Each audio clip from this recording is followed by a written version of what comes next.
Is this the best deck in Star Wars Unlimited?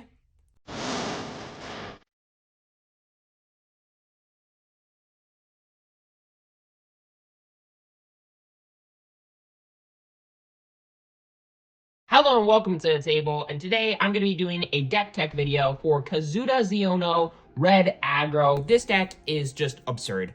It just is so fast, and it deals so much damage. I cannot believe it. This is the most powerful aggro deck in the game, in my opinion, and let's get into things. Talking about Kazuda, first off, this guy, as an action, you can exhaust him and basically blank a friendly unit. It loses all of its abilities for the round, and it cannot, importantly, it doesn't say it, but it cannot gain abilities for this round.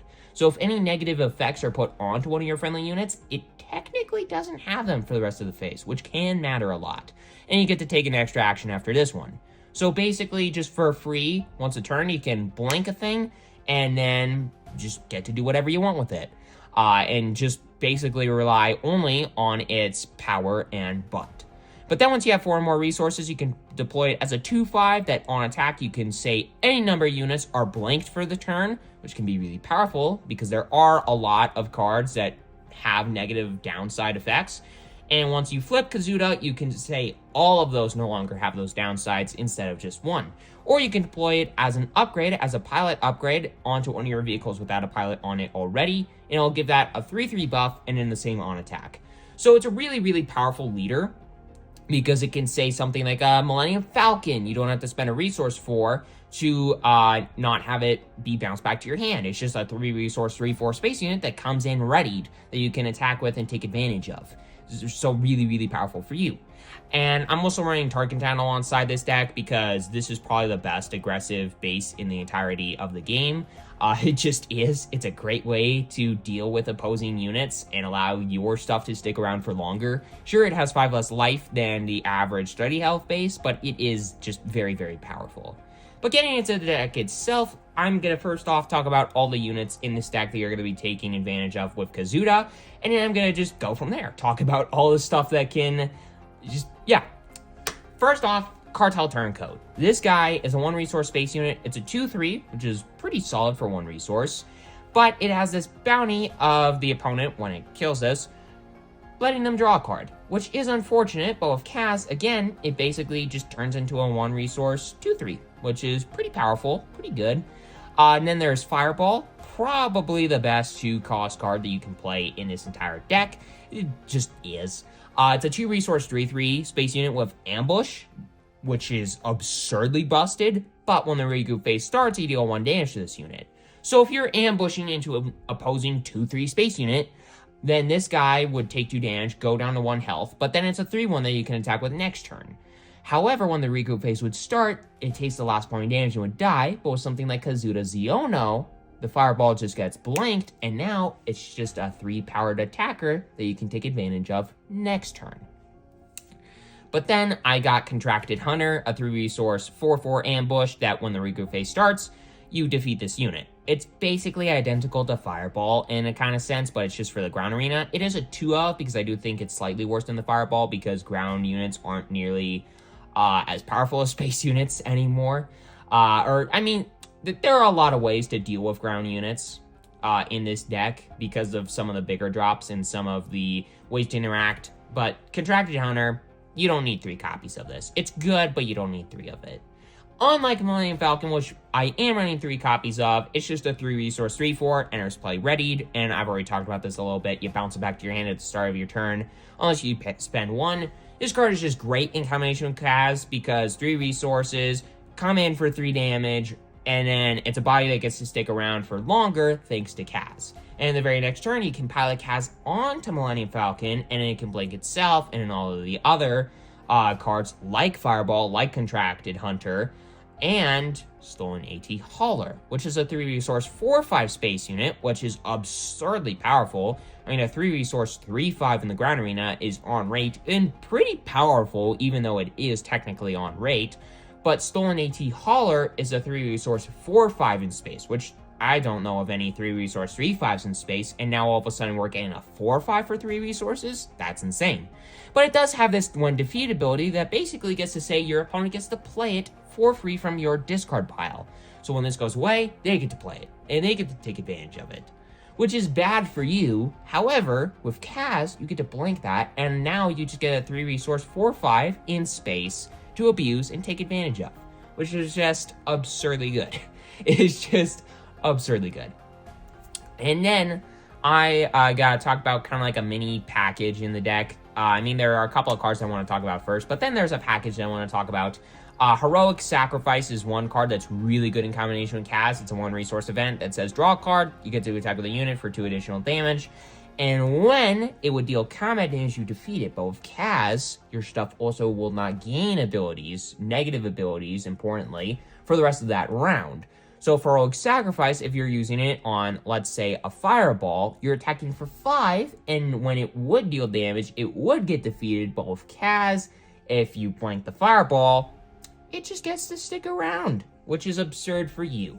And the same kind of deal goes for Trench Run. Sure, it cares more about attacking with fighters, and there are a lot of fighters in this deck. There are transports, however, in Millennium Falcon and AT Hauler, so I do want to make note of that.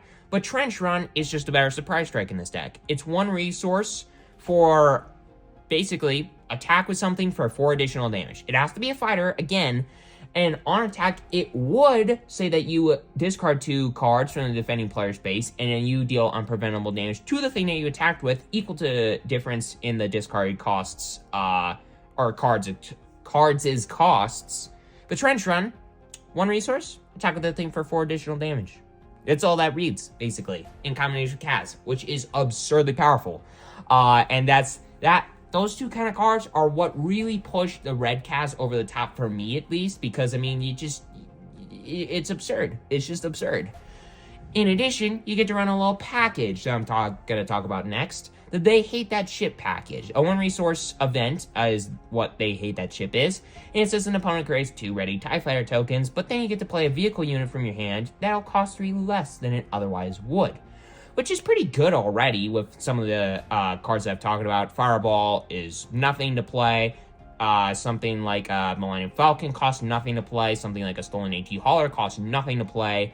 But once you have 4 resources out, you could also play something like a War Juggernaut on turn 3, once you have 4 resources, instead of waiting until you have 6. Because War Juggernaut is a 6-cost 3/7 that gets +1 power for each damaged unit, and when played, you deal 1 damage to each of any number of units. And you are already going to have a lot of damaged units because some of your better units are Fireball, Contracted Hunter, stuff that is going to be dealt damage when they come in and get the ambush value. In addition, Millennium Falcon, Stolen AT Hauler are going to be cards that likely are going to be attacked into and dealt damage. So the War Juggernaut just deals damage to all of the opposing units, your opponent's opposing units, and now this guy, for 6 resources, or if They Hate That Ship out, once you have 4 resources, it turns into like a 9/7, which that's not busted. And then there's Home 1, a 9 resource 7/8 ambush that, if an opponent controls 3 or more space units, it'll cost 3 less to play. And if They Hate That Ship, it'll cost 3 less to play. So you could also play it out on, once you have 4 resources, the same turn that you would War Juggernaut with They Hate That Ship, which is insane because you get a 7/8 ambush in space, which is dumb. And while your opponent's not always going to have 3 or more space units out, if you're playing against another deck that really takes advantage of the space arena, a deck like Luke Skywalker, like Darth Vader, like Wedge Antilles, a ton of decks from set 4, then Home 1 can just allow you to just get absurded giant monsters out. But in addition, the last kind of things that I want to talk about are just the rest of the deck, the rest of the cards that allow you to just go that much more over the top and just allow you to get little bits and pieces of more advantage. I got Daring Rating in the deck, a 1 resource event that just deals 2 damage to a unit or a base. Great card in combination with Tarkintown. I've talked about this in many videos. I got Black 1, a 2 resource 2/3 that says while this unit is upgraded, it gets +1 power, and on attack, it doesn't really matter because there's no pose in this deck. Now, normally, I would run something like a Red Squadron Y-Wing, but with Kaz, if you blank a Black 1, then it just turns into a 2/3.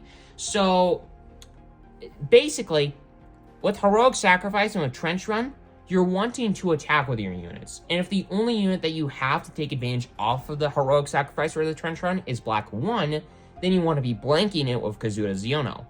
And if you blank a black 1, it feels a lot better than if you would blank something like a red Squadron Y-Wing. That's just a 1-3.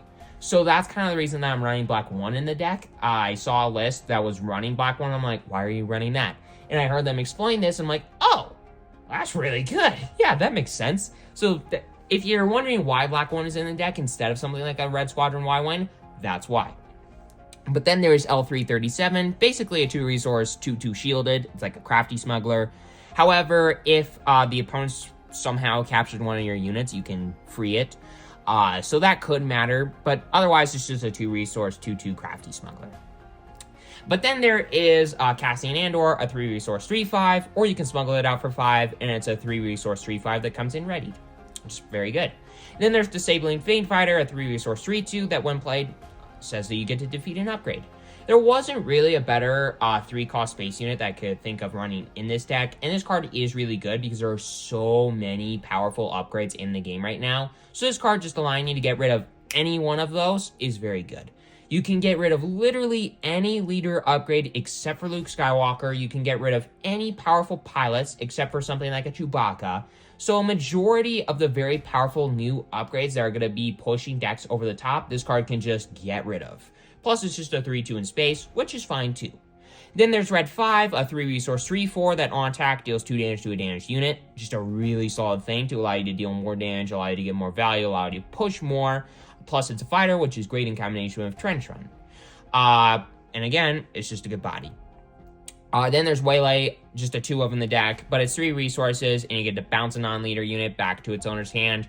I'm tempted to take out 1 copy of this and put in 1 copy of Bamboozle. Probably should, realistically, but I still like Waylay a lot, and I haven't played around with Bamboozle enough to where I feel like you should take out a Waylay to put in a Bamboozle. But if you think that you are going to face a lot of decks that Bamboozle would be allowing you to take advantage of, then I would definitely take out a Waylay and put in a Bamboozle. But then there's Han Solo, the last card in the deck that I want to talk about. A 5-resource 4/5 ambush that you can pilot for 2. It's a 2/3 buff, and you get to attack with the attached unit. And if it's the Millennium Falcon, it basically gets first strike. So Millennium Falcon's in the deck, 1, because it's great to take advantage with Kaz, but also for Han Solo to allow you to basically pilot. And then it's all of a sudden 5/7 that, you know, gets first strike for 1 attack, allows you to get rid of one of the opposing units, and then all of a sudden you have a giant body that's going to be harder to get rid of, and yeah, just really, really good for you. So that's the deck. Kaz is just an absolutely insane aggro deck in my opinion. I mean, again, you are running so many above rate units that are not going to have the downsides that they normally would, thanks to Kaz. And you can run a lot of events like Heroic Sacrifice, like Trench Run, that allow you to just take even more advantage off of them. Plus, they hate that ship. That little package that's in the deck is really good too. So, with all that aside, hope that you enjoyed this video. This is a very expensive list. If you want to play a more budget-friendly aggressive list, I would definitely consider playing something like a Luke Skywalker. If you don't know of any good Luke Skywalker lists, check out a Luke Skywalker video that I've already put out. I'll leave a link to that in the description down below. But with all that aside, hit that subscribe button, hit that like button. It's completely free on guides. And have a great rest of your day, everybody.